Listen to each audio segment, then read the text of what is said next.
మీరు సమయం ఇచ్చినందుకు. బడ్జెట్ ప్రవేశపెట్టినటువంటి 3 రోజుల పాటు జరిగినటువంటి చర్చలో అనేక మంది గౌరవ శాసనసభ్యులు పాల్గొన్నారు అధ్యక్ష.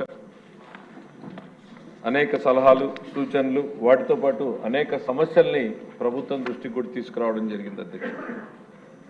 చాలామంది కొత్త సభ్యులు సభలో ఉన్నారు కాబట్టి మరి మంత్రి గారు సభలో ఒక్కోసారి ఇక్కడ ఒక్కోసారి కౌన్సిల్లో ఉన్నారు, మేము చెప్పింది విన్నారో లేదో అనేటువంటి ఆలోచన అనుమానం కూడా ఉంటుంది. పూర్తిగా ఫైనాన్స్ డిపార్ట్మెంట్ తరఫున ఇక్కడ పైన గ్యాలరీలోనూ అధికారుల టీంని వేయడం జరిగింది. సభ్యులు చెప్పినటువంటి ప్రతి సమస్యని, ప్రతి సలహాన్ని, ప్రతి సూచనని కూడా నోట్ చేసుకుని శాఖల వారీగా కూడా పొందుపరచడం జరిగింది. అయితే మొట్టమొదటిసారి దాదాపు 30 మంది గౌరవ శాసనసభ్యులు చర్చలో పాల్గొన్నారు. ఇంత పెద్ద ఎత్తున ఉత్సాహాన్ని చూపినందుకు వారందరికీ కూడా ధన్యవాదాలు తెలియజేస్తున్నా అధ్యక్ష. కూన రవికుమార్ గారు ప్రారంభిస్తే గౌరవనీయులు జయనాగేశ్వర రెడ్డి గారు, థామస్ గారు, తెనాలి శ్రవణ్ కుమార్ గారు, అరవింద్ బాబు గారు, వాల్మీకి పార్థసారథి గారు, ఆరుమిల్లి రాధాకృష్ణ గారు, ఆదిరెడ్డి శ్రీనివాస్ గారు, కొండ్రు మురళీమోహన్ గారు, ఈశ్వరరావు గారు, విజయ్ కుమార్ గారు, ఏలూరి సాంబశివరావు గారు, ఎంఎస్ రాజు గారు, చదలవాడ అరవింద్ బాబు గారు, కాలవ శ్రీనివాసులు గారు, శంకర్రావు గారు, జయకృష్ణ గారు, మరి ఉపసభాపతి గారు కూడా మాట్లాడడం జరిగింది అధ్యక్ష. వారితో పాటు జగన్మోహన్ గారు, రమణమూర్తి గారు, బలరామకృష్ణ గారు, రామాంజనేయులు గారు, ప్రశాంతి రెడ్డి గారు, జీవి ఆంజనేయులు గారు, యలమంచలి సత్యనారాయణ చౌదరి గారు, ఈ రోజున జ్యోతుల్ నెహ్రూ గారు, శిరీష గారు, గౌరవనీయులు సోమిరెడ్డి చంద్రమోహన్ రెడ్డి గారు, విష్ణుకుమార్ రాజు గారు, శ్రీమతి మాధవి గారు, శ్రావణి గారు, చివరిగా ఆదినారాయణ రెడ్డి గారు మాట్లాడడం జరిగింది అధ్యక్ష. వీరందరూ చేసినటువంటి సలహాల్ని సూచనలు కూడా ప్రభుత్వం పరిగణలోకి తీసుకుంటుంది అనేటువంటిది శాసనసభ ద్వారా సభ్యులందరికీ కూడా తెలియజేస్తున్నా అధ్యక్ష. ప్రభుత్వం బడ్జెట్లోకి వెళ్లే ముందు బడ్జెట్ గురించి సమాధానం చెప్పే ముందు ఈ ప్రభుత్వం వచ్చినటువంటి 150 రోజుల్లో ప్రభుత్వం చేసినటువంటి సాధించినటువంటి ప్రగతిని కూడా కొద్ది మాటలు చెప్పాలనుకుంటున్నాం అధ్యక్ష. తొలి సంతకం మెగా డిఎస్సితో 16,000 మందికి ఉద్యోగాలు ఇచ్చే రకంగా సంతకం పెట్టడం, రెండో సంతకం ల్యాండ్ టైటిలింగ్ యాక్ట్ రద్దు పైన సంతకం చేయడం, మూడో సంతకం పెన్షన్లని ఒక్కసారిగా 4,000 రూపాయలకి పెంచుతూ సంతకం చేయడం, నాలుగో సంతకం అన్నా క్యాంటీన్ల ఏర్పాటుపై, ఐదో సంతకం స్కిల్ సెన్సస్ పై చంద్రబాబు నాయుడు గారు ముఖ్యమంత్రి గారు సంతకం పెట్టడం అధ్యక్ష. మరి ఈ 150 రోజుల్లో ఒకవైపు అస్తవ్యస్తంగా ఉన్నటువంటి పరిపాలన యంత్రాంగం మీద అవగాహన పెంచుకుంటూ కొత్త మంత్రివర్గ కూర్పుతో ప్రతి ఒక్కరూ కూడా డెడికేటెడ్గా కమిట్మెంట్గా పనిచేస్తూ ప్రభుత్వ ఆలోచనల్ని, గౌరవ ముఖ్యమంత్రి గారి ఆలోచనల్ని అమల్లో పెట్టే రకంగా తమ శాఖల్లో అనేక కార్యక్రమాలు చేపట్టడం జరిగింది అధ్యక్ష.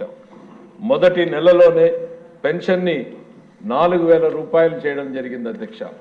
గత ప్రభుత్వంలో మనం చూసాం అధ్యక్ష, 1,000 రూపాయలు పెంచడానికి సంవత్సరానికి 250 అంటూ అదేదో గొప్ప కార్యక్రమం చేసినట్టుగా సాగదీశారు అధ్యక్ష. 2014-19 మధ్య 200 రూపాయలు ఉన్నటువంటి పెన్షన్ని 2,000 రూపాయలు చేసినటువంటి ఘనత చంద్రబాబు నాయుడు గారిదే. ఇవాళ 4,000 రూపాయలు చేసినటువంటి ఘనత కూడా చంద్రబాబు నాయుడు గారిదే అన్నటువంటి ఈ సందర్భంగా చెప్తున్నా అధ్యక్ష. మరి అన్నా క్యాంటీన్లను 175 ప్రారంభించడానికి ఏర్పాటు చేసి ఆగస్టు 15న అన్నా క్యాంటీన్లని అనేక ప్రాంతాల్లో ఏర్పాటు చేసుకుని పేదల ఆకలిని తీర్చడానికి కూడా ఈ ప్రభుత్వం వెంటనే కార్యాచరణ ప్రారంభించింది అధ్యక్ష. దీపం పథకం కింద ఏదైతే మా ఎన్నికల్లో సూపర్ 6 కింద మేము ప్రామిస్ చేశామో దాన్ని అమలు చేయడానికి 3 ఉచిత సిలిండర్ల పంపిణీ కార్యక్రమాన్ని ప్రారంభిస్తే ఇప్పటికే పెద్ద ఎత్తున ఈ రాష్ట్రంలో పండుగలాగా మహిళలు ఆ పథకాన్ని వినియోగించుకోవడం జరుగుతూ ఉంది అధ్యక్ష. ప్రతిపక్షంలో ఉన్న నాయకులకి మాత్రం సూపర్ 6 అమలు ఇంకా ప్రారంభం కాలేదు అంటూ మా ఆదినారాయణ రెడ్డి గారు చెప్పినట్టు ఎక్కడో ప్యాలెస్లో కూర్చుని ప్రెస్ మీట్లు పెట్టుకునేటువంటి పరిస్థితి కనపడతా ఉంది అధ్యక్ష.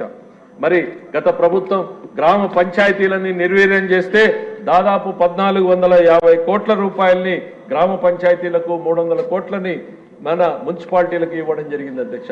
వాళ్ళ పార్టీకి చెందినటువంటి సర్పంచులు ఉన్నా కూడా వాళ్ళు ఒక్క రూపాయి ఇవ్వడానికి కూడా మనసొప్పలేదు అధ్యక్ష. ప్రజాస్వామ్య పరిరక్షణలో తెలుగుదేశం పార్టీ గ్రామాల్ని బలోపేతం చేయాలి అని వైఎస్ఆర్ సిపి నా తెలుగుదేశం అన్న చూడకుండా వాటికి డబ్బులు విడుదల చేయడం జరిగింది అధ్యక్ష. మరి అట్లనే ఇసుకని ఉచితం చేయడం జరిగింది అధ్యక్ష.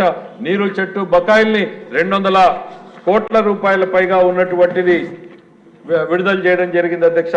గత ప్రభుత్వం అధ్యక్ష ఏ స్థాయిలో అంటే అధ్యక్ష, చిన్న పిల్లలకు సరఫరా చేయాల్సినటువంటి పౌష్టికాహారం ఏదైతే ఉందో చిక్కీల బకాయిలు అధ్యక్ష. నేను లక్షల కోట్ల గురించి, 100 కోట్లు, 1000 కోట్ల రూపాయలు కాదు అధ్యక్ష. చిన్న పిల్లలకు పెట్టేటువంటి ఆహారం చిక్కీల బకాయిలు 175 కోట్లు సంవత్సరాలుగా పెండింగ్ పెట్టింది అధ్యక్ష.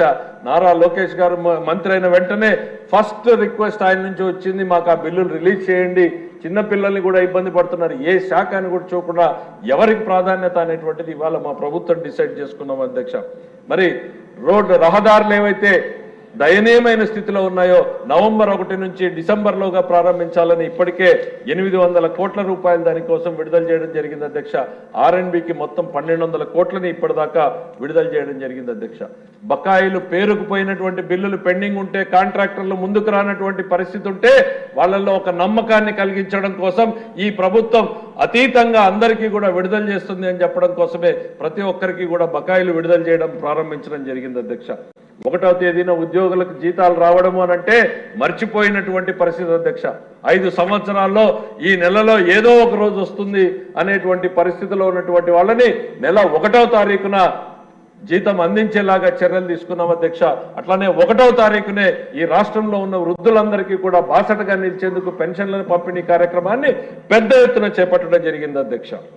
మరి ఇవే కాకుండా అధ్యక్ష, ఈ 150 రోజుల్లోనే కేంద్రంతో మాకున్నటువంటి అనుబంధం వల్ల, ఈ ఎన్డీఏలో భాగస్వామ్యం అయినందువల్ల, నరేంద్ర మోడీ గారి నాయకత్వంలో ఉన్నటువంటి కేంద్ర ప్రభుత్వంతో మాట్లాడి చంద్రబాబు నాయుడు గారు ఈ రాష్ట్రానికి విభజన చట్టం ద్వారా రావాల్సినటువంటి హక్కు ఏదైతే ఉందో 15,000 కోట్ల రూపాయల్ని అమరావతికి గ్రాంట్ గా తీసుకురావడం జరిగింది అధ్యక్ష. ఇది అప్ప గ్రాంట్ అనేటువంటిది అనేక ప్రశ్నలు లేవనెత్తుతున్నారు అధ్యక్ష. తొందరలోనే వీటన్నింటికీ కూడా ఇది గ్రాంట్ అప్ప అనేటువంటిది కూడా కేంద్ర ప్రభుత్వమే స్పష్టత ఇస్తుంది అనేటువంటి విషయాన్ని ఈ లేవనెత్తేటువంటి నాయకులకు చెప్పదలుచుకున్నాం అధ్యక్ష. దాంతో పాటు పోలవరం అధ్యక్ష, 5 సంవత్సరాలు ఈ శాసనసభలో పోలవరం మీద గడువులు పెడుతూ సాగిపోయారు అధ్యక్ష.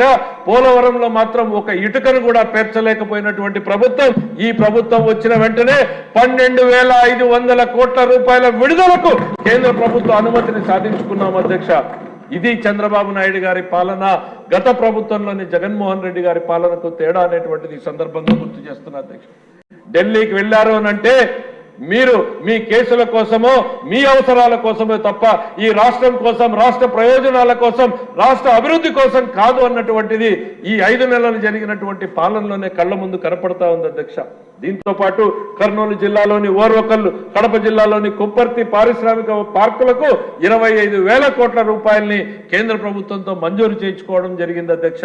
పారిశ్రామిక వేత్తల్ని ఈ రాష్ట్రం వైపు మళ్లించడానికి దేశ స్థాయిలో బ్రహ్మాండమైనటువంటి ఇండస్ట్రియల్ కారిడార్ పార్కులు ఏర్పాటు చేయడానికి కేంద్రం సహకారంతో ఇవాళ ఈ 2 దగ్గరల పాటు ఇంకా విశాఖపట్నం చెన్నై కారిడార్లోను మరో 5 కారిడార్లకు కూడా ఈ ప్రభుత్వం శ్రీకారం చుట్టింది అధ్యక్ష. రైల్వే జోన్ మీద కూడా భూమి పూజకు త్వరలోనే ఏర్పాట్లు చూస్తూనే ఉన్నాం అధ్యక్ష. మరి ఇవి కాకుండా జాతీయ రహదారుల అధ్యక్ష, 55,000 కోట్ల విలువైన జాతీయ రహదారులను